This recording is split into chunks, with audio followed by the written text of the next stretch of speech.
नमस्कार दोस्तों, मैं कन्हैया लाल स्वागत करता हूं आपका इस YouTube channel study with KL sir में। दोस्तों आज फिर आपके सामने हाजिर हूं रीट ईवीएस का मॉडल पेपर 17 लेकर। दोस्तों ये रीट ईवीएस का 17वां मॉडल पेपर है। इससे पहले मैं 16 मॉडल टेस्ट पेपर ले चुका हूं। अगर आपने उनको नहीं देखा है तो आप उन्हें जरूर देखिए।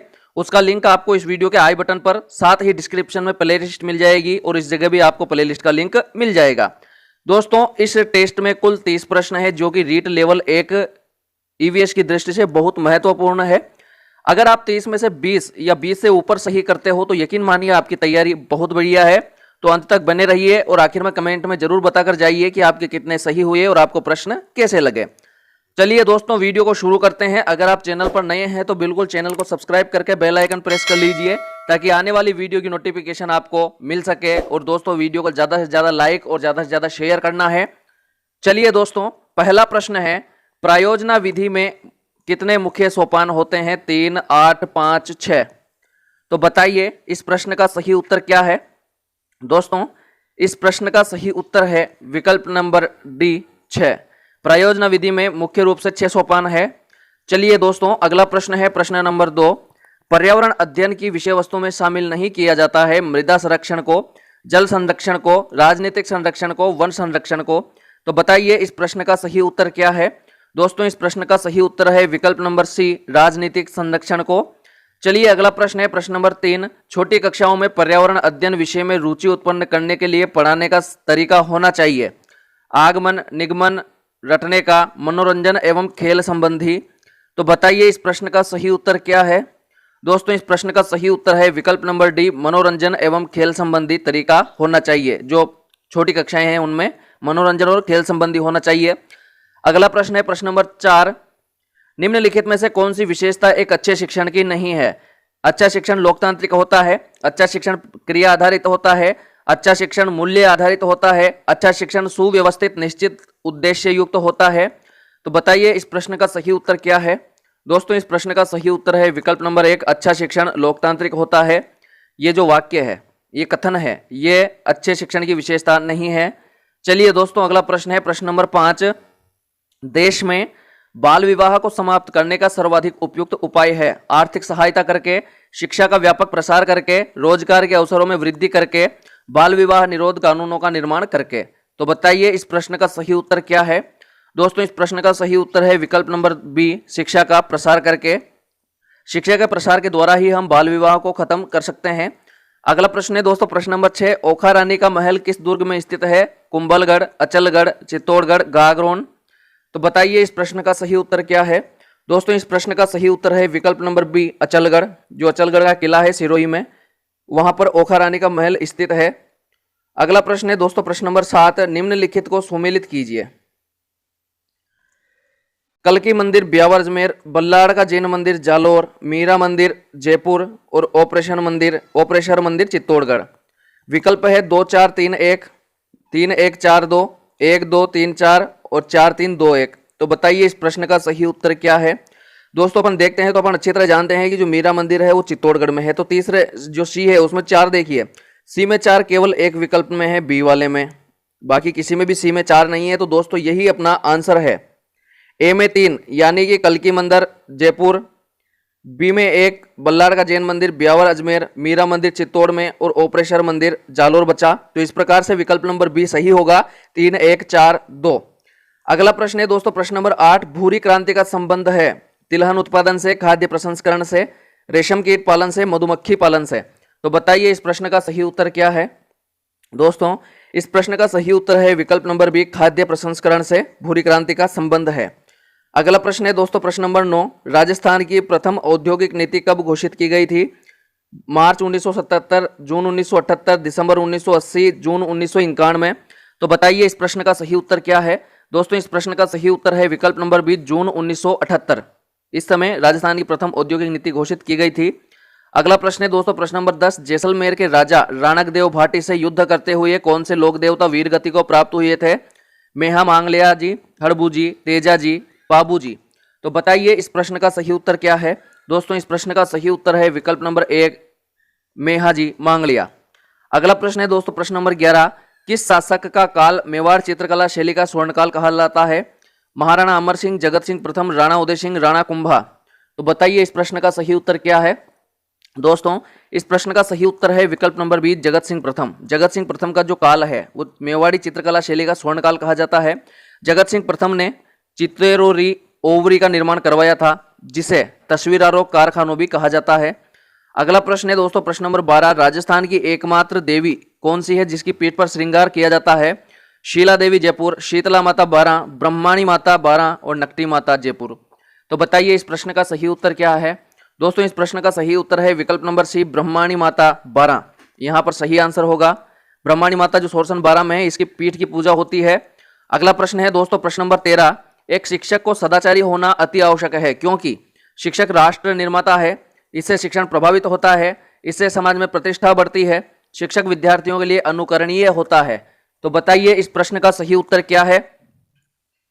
दोस्तों इस प्रश्न का सही उत्तर है विकल्प नंबर डी, शिक्षक विद्यार्थियों के लिए अनुकरणीय होता है, इसलिए शिक्षक को सदाचारी होना अति आवश्यक है।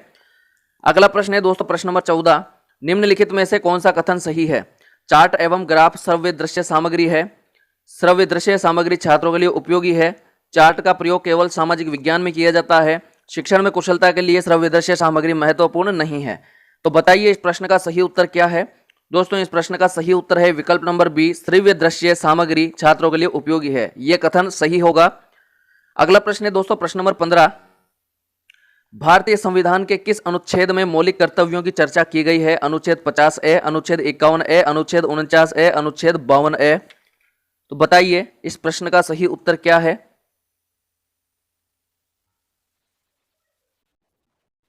दोस्तों इस प्रश्न का सही उत्तर है विकल्प नंबर 2, अनुच्छेद 51A।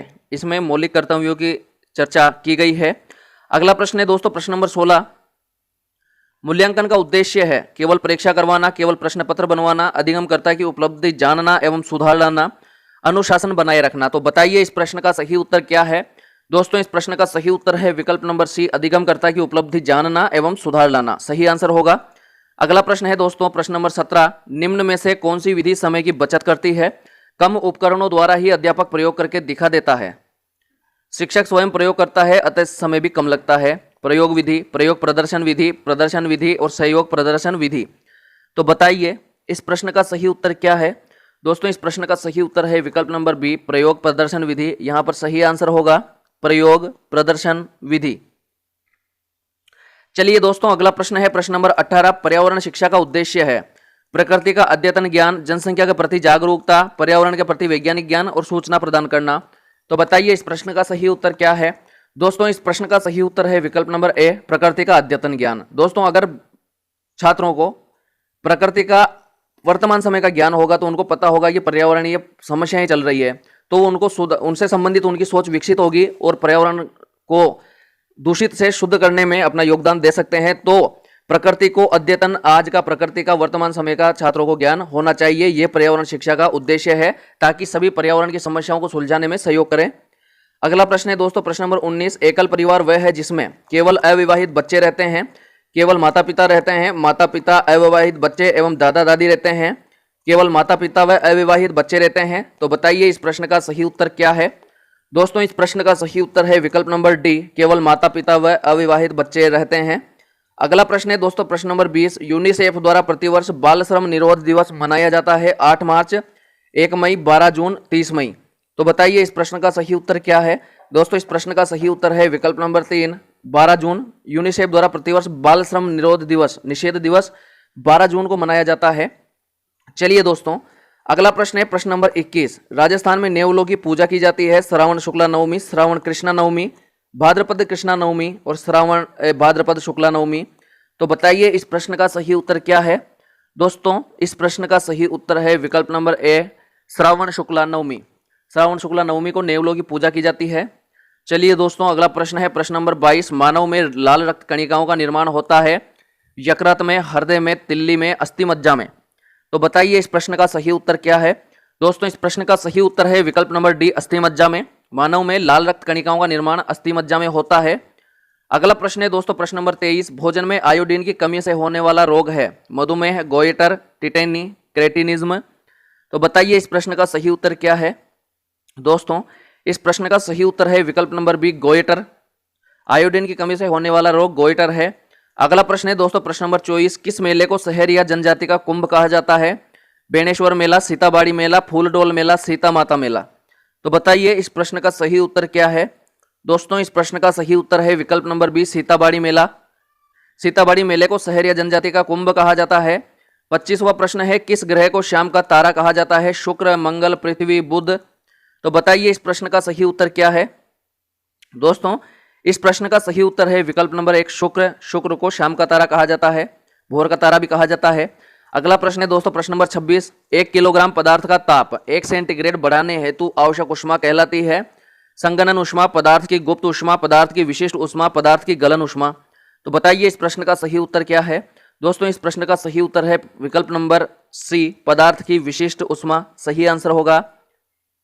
अगला प्रश्न है दोस्तों प्रश्न नंबर 27, विद्युत ऊर्जा को प्रकाश ऊर्जा में बदला जाता है? इलेक्ट्रिक प्रेस, सौर सेल, ट्यूबलाइट, विद्युत हीटर। तो बताइए इस प्रश्न का सही उत्तर क्या है?